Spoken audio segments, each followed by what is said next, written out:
Hi, you may notice that I am not a male urology consultant surgeon. I am Sue Rowlands. I am a vascular access nurse. 48 hours ago, I had no idea I was going to be doing this now, but I was shopping in Telford and had a phone call, and they said, would you fill in, because sadly the person who was booked to do this slot, I think, can't attend because of bereavement issues. So please bear with me. This is very much a generic, I've been looking at marvellous graphs. Sadly, I don't have that sort of information to share with you, but I do have very definitely NHS frontline experience of trying to deal with the problem of vascular access device monitoring. And they asked me to do a coal-face perspective. So that is what I hope I'm going to provide you with. I would like to say I've got no particular association, certainly, with the company that's going to be doing a talk afterwards. This is simply an introduction as an NHS worker to the situation. I am, however, a core trainer for Vigon vascular access. I am able to train for them, but I am very much NHS based. So I've put this in because I thought coalface, and this is pretty much, I thought, well, that seems quite suitable, really. It's sort of you, if certainly I'm I'm a lead for device-related bacteremia, as I'll speak to you more about that in a minute, at our trust. And it can seem pretty much like this chap with a massive thing ahead of you, and it's quite solid to get through, and you don't quite know where to start or how the heck you're going to finish. But never mind. So I'm the IV resource team lead. I've got a history in intensive care nursing, and I was asked to set up a team in 2012. So I visited 3 hospitals and their IV teams, and at that time, sadly, IV teams were failing, and I think because they'd set up in a response to the MRSA bacteremia reduction, and pretty much that had been addressed, so some IV teams were failing. But I was fortunate enough today. Has anybody heard of Andrew Jackson in Rotherham? I spent a day with him, and I came back and I thought, I'm taking that back to Wolverhampton. And so I did. I copied his, and it's worked pretty well. And we had a 12-month trial in 2012. We had 3 nurses at that time, and it went so well that we've actually expanded now. So we've got 5 clinical nurse specialists, I'm one of them, 4 HCAs, and 1.5 admin worker. Our key deliverables, the line insertion, so we've now inserted over 3,000, getting on for 4,000 lines, and we insert a variety of devices from midlines, short midlines, to 8 centimetre longs to the PIC lines. We facilitate OPAT, so that's the discharge of patients into the community with IV antibiotics, and also to reduce device-related hospital-acquired bacteremias. We've got a consultant microbiologist called Mike Cooper, who you may have heard of at Wolverhampton, and he, way back in sort of 2009 or 10, noticed that, in fact, MRSA levels were nicely falling. That was very good. But he said, what about all those other poor patients that are really, really sick and on occasion dying from bacteremias relating to other devices and bugs rather than an MRSA. So that's why at our trust that was set up. Now, one of our initial deliverable was in the first year to reduce these by 50%. And I thought, that's the thing we can nail. Oh, no. We put in over 1,000 lines. OPAT numbers were way up in the 20s and 30s. But reducing TRAbs, that didn't go away. In fact, they went up slightly that year. But for the first time last year, we actually have seen lower bacteremias in relation to central venous access devices than urinary catheters. So urinary catheters now in our trust are in the pole position as a source of device-related bacteremias. So it's just quite interesting how things are switching. So it's quite relevant to today's main topic regarding the E. coli, because obviously catheters are a big source of that. So the issue surrounding vascular access device management is, as it states in the NICE guidelines, the standard 5, vascular access devices are one of the main causes of hospital-acquired infections, and the associated bacteremias are a main cause of morbidity. So obviously this is a huge issue in hospital, because we know that the majority of patients will have some form of vascular access device during their hospital stay. Now, I know myself from my own experience at Wolverhampton, and I've just been alluding to this, central line-related infections we're beginning to see success in reducing those. But if you look at peripheral venous cannulas, those little bad boys in the back of people's hands, that isn't altering. They're still the same. And as I said, urinary catheters are static, if not sort of increasing slightly in numbers. But it's quite interesting. There's still a load of work to be done with those devices. So what I've learnt, and I've been an ITU sister for too long, I won't go into that, it's rather embarrassing. But I spent many, many years in ITU. I looked after more central lines, Swan-Ganz catheters, blah, blah, blah. But it wasn't until the last 6 years or so I realised I knew about EPIC guidelines and NICE guidelines I'd heard of. The RCN standards I knew very little about. And I just really want to say that these guidelines exist, and I think as nurses on the front line, you're a bit obsessed with like evidence-based data.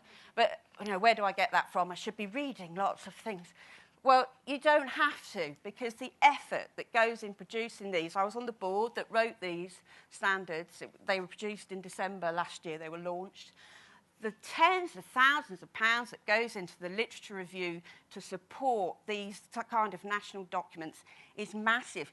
This is good, it's current. If you know what's going on in here, you're all right. Don't worry about anything else. You can if you want, if that's what you want to do as a hobby, that's up to you, and very admirable. But it is all in here, and you can get these either off the internet, or you can write to the RCN or whatever, contact them, and they'll give you a copy. I like paper copies. You see there's Post-it notes and everything in here, so I can't advise enough. And even though I was on the board who wrote them, I refer to them a hell of a lot, because you can't remember it all. We can't. We're busy. We're on the front line. And so we have to keep going back to them. So, but as I've just said, and there's lots of very definite maintenance and removal guidelines. Removal, I can't stress enough. You've got a device in. You aren't going to have a device-related bacteremia if the device comes out. So the focus, certainly at our trust, is on daily, every time you have a ward round, what can we get rid of? And also, are people looking at the sites? And we still have problems at Wolverhampton. A HCA, and of course, let's face it, a lot of the care provided at the bed space is going to be from HCAs. And a lot of them will say, no, I ain't doing a VIP score. I don't know how you do that. That's not in my job description. You do get that kind of thing, although I have to say that HCAs also are absolutely key, fantastic workers. So I don't want to be negative about them, because they actually provide fantastic care. But they do need support into how to do these, and how much they know about them. You know, we're uncertain really about their levels of awareness. And uncertainty, really patient safety as a result of that, and difficulty working out exactly how compliant staff are with sticking to these guidelines. So the importance of compliance for patients, it maintains their safety, enables swift and effective care and discharge, and that's what we want people to do. We want people to get home, go fishing and go back to work, or if they like fishing. But that's to get them back to life, and that's what they want to. So for clinical teams, they need access to guidelines so they can comply with them. They need device information about what's in, when it went in. It helps them improve care, reduce length of stay, so they've got more beds, less pressure on them, and improve local performance, which is good for them in a very local level. And the trust for clinical performance and reduce costs, because they have to show they're providing high standards of care as an organisation. So on a current issue basis, for patients, I think we need to be aware, and I think we all are aware, that the public are far more up-to-date and on the case, or whatever, regarding healthcare-associated infections, and they know that they should be being looked after properly. They also feel vulnerable. I've been in hospital a couple of times in my life, and I've had problems challenging poor care. I've had people, it's a bit funny, but things happen to me without the curtains pulled round, and they haven't washed their hands, and you still lie there and take it. And there is that anxiety about challenging poor care by patients. At a ward and department level, those monitoring systems we have are often in the form of high-impact interventions, saving lives. And currently, they're often paper-based and at the end of the bed. And this leads to documentation and communication problems, because that, in all likelihood, I can tell you at Wolverhampton when we do audits, that certainly regarding urinary catheters, you are probably in 50% of the cases, not going to have that documentation properly filled out at the top of that form. So you don't know when that catheter went in. If it's regards a vascular access device, if my team hasn't done it, you probably won't know what device it is. Is it a midline or a PICC line? I do know, and my team know, but if the documentation isn't done by the ward staff, then maybe that risk they don't. And different, particularly with vessel health preservation, there's whole things about certain lines being suitable for certain drug administration. So there's a risk of that all going wrong. The dependence, we're dependent on the compliance of clinical staff because they don't often have time to fill all this paperwork in, and indeed have they got the paperwork? Could go to some wards and they'll say, oh no, we ran out of those last week. So there's issues regarding that. You're dependent on them remembering at all to complete the required reviews, and appropriate device removal, and that daily check, as I say. You're dependent on teams studying paper documents in ward rounds, etc. And paper is unable to create an alert to prevent these complications, to remind people to do things. At an organisational level, there are issues because organisations have a responsibility to adhere to all the things that are written in here. These standards, your organisation is supposed to be complying with. And if not, they will be answerable to it. And the same with the NICE standards and EPIC. They will, as an organisation at a high level, they have uncertainty regarding the standards of care provision. And I think, I don't know what you feel, but if you go around when I do snapshot audits of cannula care, etc., it's very much a snapshot, and it's not really, that is just as it is at that time. What is it like behind those curtains in the bed spaces when things are going on? You don't know, you can't capture that. So in that case, you're not really affecting day-to-day care necessarily. There's difficulty if you haven't got good documentation with investigating patient safety issues. So if there is a bacteremia, you've got no way really of finding the retrospective data out to look into it thoroughly to do a root cause analysis. You've got no ability to monitor the device use and guideline compliance, apart from, as I say, these snapshot audits. I would encourage sort of peer auditing across between different wards, because if you're doing your own, then there's very prone to having biased results. And the other thing is that on an organisational level, they're supposed to be able to state an infection rate per 1,000 days of line activity. That is incredibly hard to do. I don't know how many people here can actually tell me what their infection rate is per 1,000 days. Oh, thank you. But at Wolverhampton, I can tell you it's 0.164 per 1,000 days. That is in intensive care and in my line team. But I can't tell you about renal yet. But that takes day-to-day hours of work keeping an eye on those numbers. So you can have electronic monitoring. I don't know how many people here have got electronic. We've got Vital Pack system at New Cross, and that the physiological obs, temperature, pulse, blood pressure, goes into an iPod. It's sent by a nurse at the bed space, and it's fed up into a massive database. And to a degree, there is that reminder of required practice, but it's on a central, either on the iPod that they have to look at, or a central computer screen.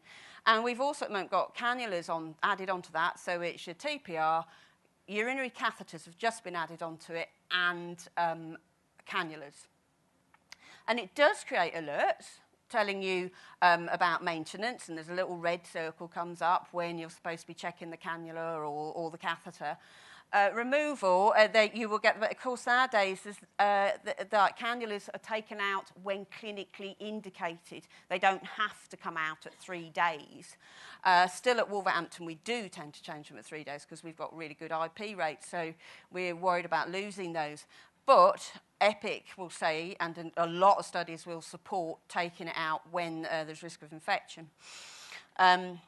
So you're losing a little bit of an anchor on that daily thing of getting cannulas out. It will help with with passport completion because you've got the documentation there. These passports are brilliant, but if you're trying to fill it out and you don't know when that catheter's gone in, it's a nightmare. Electronic systems insist that you enter that, so you'll have that data available. These systems often on our system, I can sit in the office of the IV team, which is not actually within the main hospital, and look at all the obs across the hospital easily. So that's very good. But the thing is, it's not actually visible actually in the bed space easily. But it does also provide an overview of related organisational activity. So I have got that line number, the device day number, ability to capture. But again, it's only as good as the people that are entering it onto the system. So the drawbacks of these big electronic systems are they're expensive, very expensive. And you have to have handheld iPods in every ward area, which are prone to breaking or falling into patients' water jugs and God knows what else, fall down stairwells. And they all need replacing. And in Wolverhampton, it's the cables that go, the charging cables. The iPods tend to be relatively secure, but not the charging cables. You've got to teach, a huge amount of education involved in using these systems. And you can't, my personal thing is, it's really hard to amend the software. So this software is designed by a central company, and to get that software change is very, very difficult.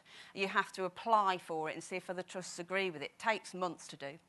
It's not always easy to get the data out of it, because you need an IT analyst to help you to extract the data that you want. And there's this lack of direct thing of looking at a patient.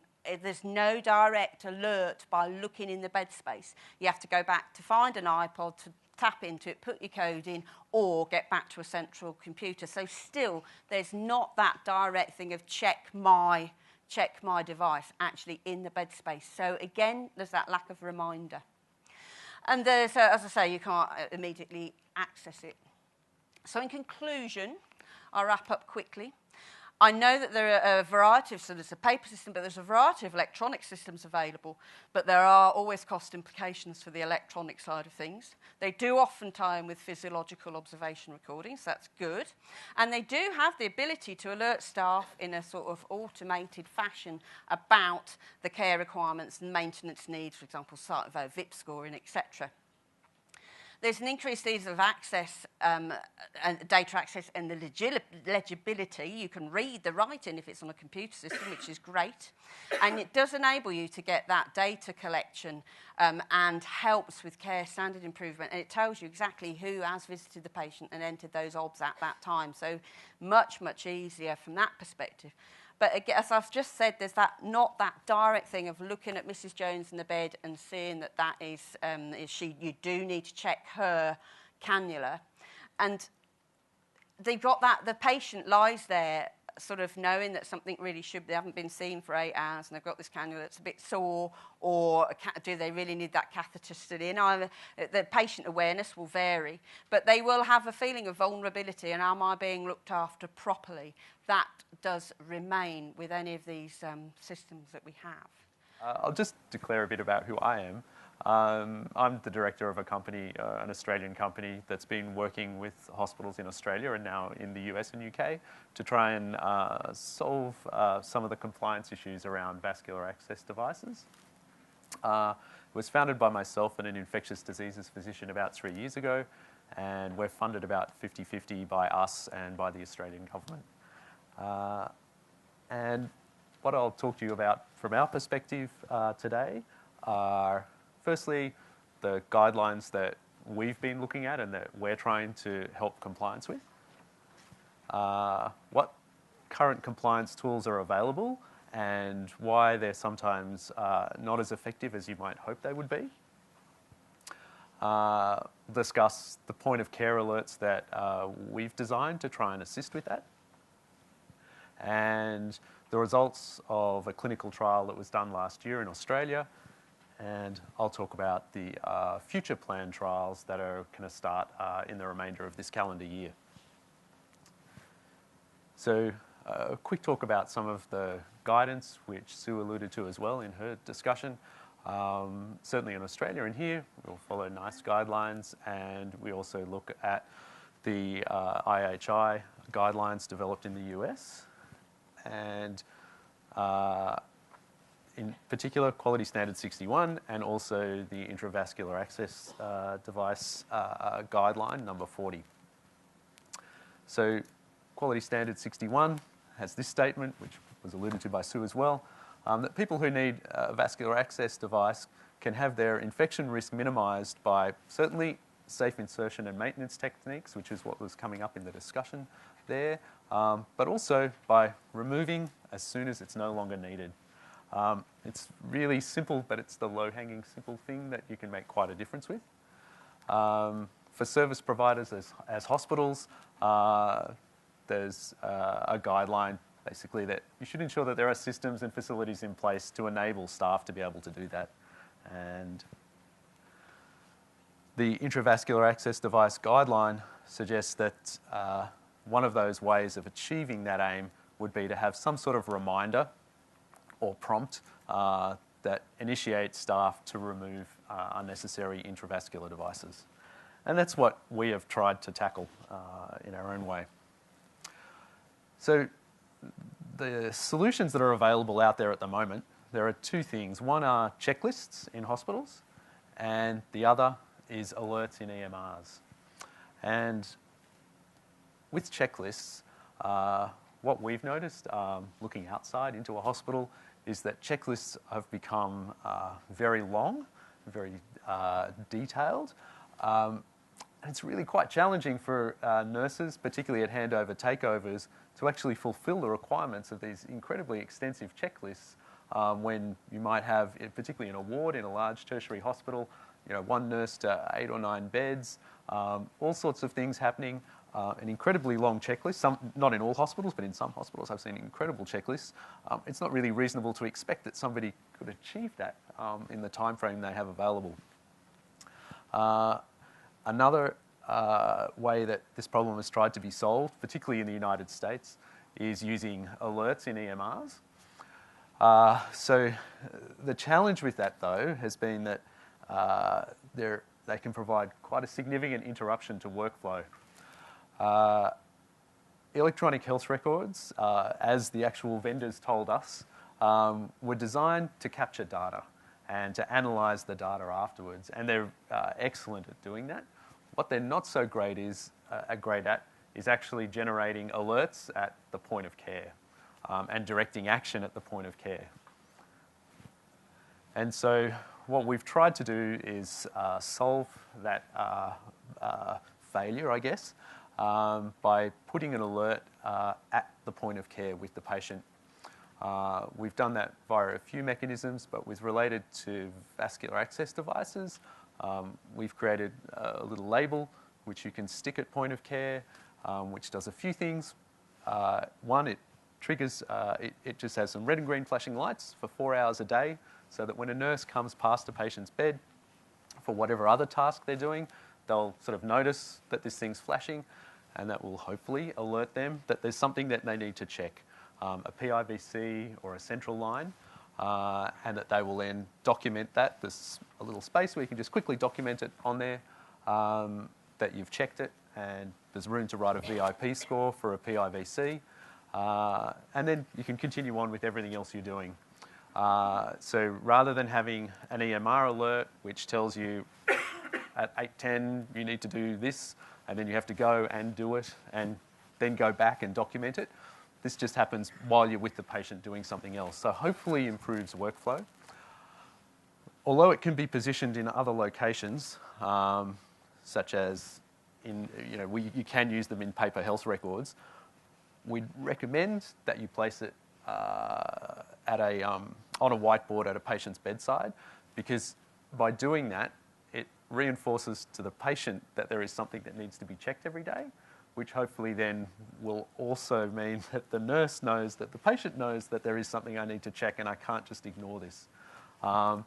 That's what's been happening with EMR alerts in the US. So we had some top-tier US hospitals tell us that the busiest nurse in their hospital was the discharge nurse who clears off all the snoozed alerts before they can discharge the patient, because that was their solution to workflow problems with EMRs, was putting in a snooze function on the alerts, so nobody does them, they just build up till discharge. And hopefully also by having something at point of care, it starts a discussion with patients about the device so that they actually know that they have it, particularly PIVCs, so patients don't accidentally go home with them, that they actually know that that is something that needs to be reviewed and should be removed. Evidence We originally designed our products around PIVC compliance. Canberra Hospital did a trial, an independent trial of our products last year. They brought compliance with PIVC policy to basically 100% almost straight away. They did a point prevalence study at the start and finish of a 4-week trial in 2 wards. And there was an interesting internal control was that they found that, so what they were doing was in the ward, if a patient had a PIVC placed, they put one of our 72-hour timers in the notes. And at the end of the study, what they found was there were patients that had come from other parts of the hospital with a PIVC in place, poor documentation, and basically those were non-compliant. So you had staff patients in one ward with the same staff where you had compliance with if there was a tag in the notes and no compliance if there wasn't. In working with nurses to develop this product, the key thing was having just these little flashing lights to remind people to do something. There are future trials that will happen this year. One is a large-scale clinical trial of a different device. So same principle to go around a Foley bag. That's being run by Professor Brett Mitchell in Sydney. That will commence later this year in a large tertiary hospital in Sydney. That's funded by us and the Australian government. We also have 8 other hospitals and the Avatar group who want to trial the label that I showed you before. And we hope to get results for you about compliance improvement with those trials soon. Thank you very much.